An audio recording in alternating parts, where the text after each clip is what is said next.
کتاب حیات سے زبور 52 دغاباز زبان میر مغنی کے لیے مسکیل از داؤد۔ جس وقت دوئج ادومی نے آ کر شاؤل کو خبر دی اور کہا کہ داؤد اہی ملک کے گھر میں داخل ہوا ہے، تو شرارت پر کیوں فخر کرتا ہے؟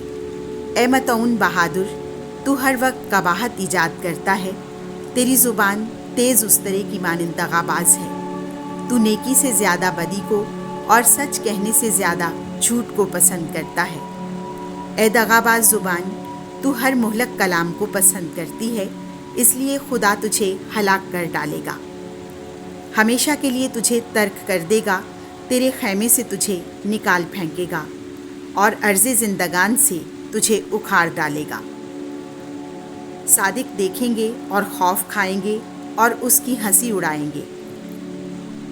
دیکھو، یہ وہی آدمی ہے جس نے خدا کو اپنی جائے پناہ نہ بنایا، بلکہ اپنی دولت کی فراوانی پر بھروسہ رکھا اور اپنی شرارتوں میں پکا ہو گیا۔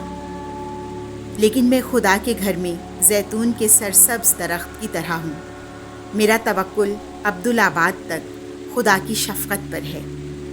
جو کچھ تو نے کیا ہے، میں اس کے لیے ہمیشہ تیرا شکر ادا کرتا رہوں گا، اور میں تیرے مقدسوں کے روبرو تیرے نام کی خوبی بیان کرتا رہوں گا۔